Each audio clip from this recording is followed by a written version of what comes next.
Welcome to CARICOMP Insider, where high-tech facial recognition meets real-world intelligence.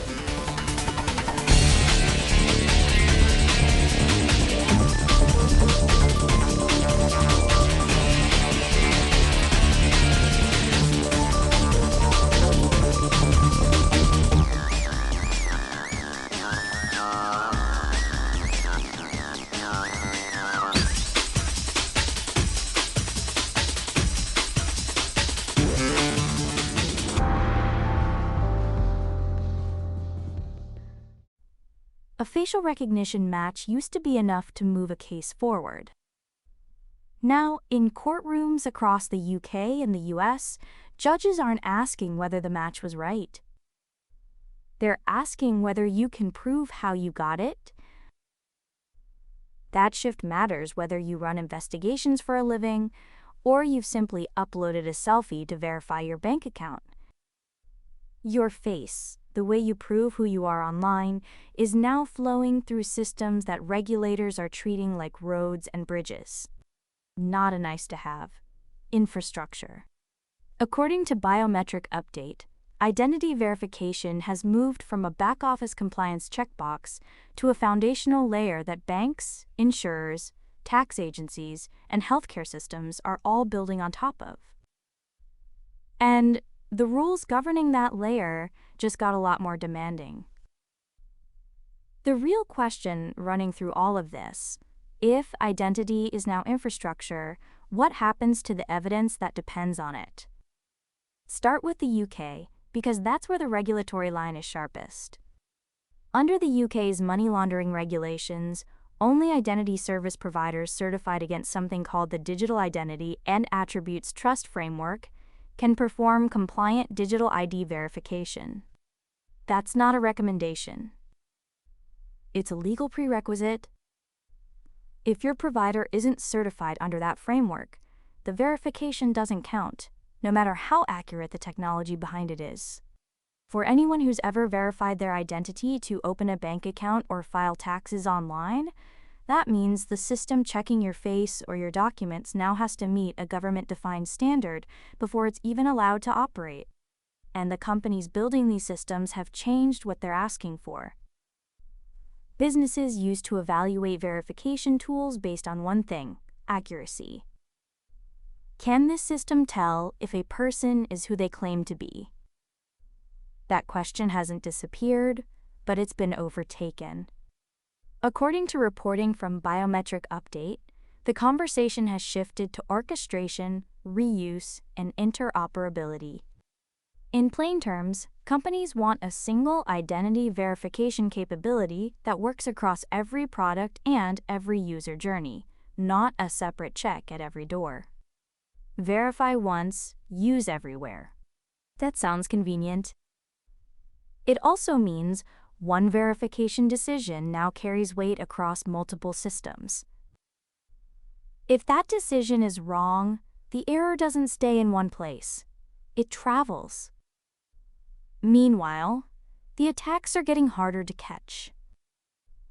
AI-generated deepfakes now let bad actors create convincing fake identities at scale. Not one forged passport at a time. Hundreds, potentially thousands, generated by software that gets better every month. That's what's pushing regulators to demand something they call trust by design. Governance, audit trails, and certification aren't optional extras anymore. They're the foundation. If you've ever wondered whether the person on the other end of a video call is real, regulators are wondering the same thing, and they're writing rules to force systems to prove it. This convergence is showing up in places you might not expect.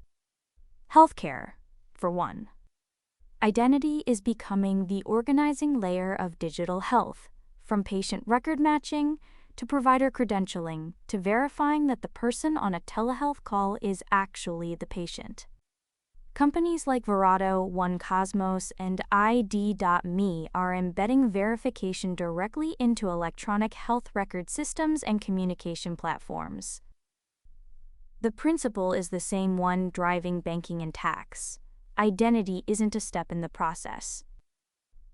It is the process. Now, for anyone who works with identity evidence, investigators, lawyers, compliance officers, the courtroom implications are where this gets personal. Courts increasingly expect automated hash computation at the moment evidence is ingested, with documented re-verification at every custody check along the way. In everyday language, that means the court wants a digital fingerprint stamped on every piece of identity evidence the instant it's collected, and it wants proof that fingerprint hasn't changed every single time that evidence changes hands. A facial comparison result without documented methodology, chain of custody, and technical integrity markers now carries legal risk, regardless of whether the match was accurate. You could be right about the face and still lose the case because you can't show your work. For the rest of us, that means the systems deciding whether we are who we say we are now held to the same forensic standard as DNA evidence or a crime scene photograph. For 20 years, identity verification answered one question: is this person who they claim to be? Regulators have moved past that. The new question is, can you prove every step of how you verified them, and will that proof survive a courtroom?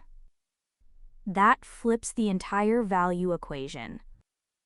The most accurate tool in the world is worthless if its output can't be audited. So to bring this home, identity verification isn't a gate you pass through once anymore. It's becoming the foundation under banking, healthcare, tax systems, and courtrooms, and every layer built on top of it now demands proof of how the verification happened. Whether you're building a case or just unlocking an app with your face, the evidence trail behind that moment matters more than it ever has. The written version goes deeper. Links below. Now you know something most people in this industry don't. Use it. And when you're ready to put it to work, caracomp.com. We'll see you tomorrow.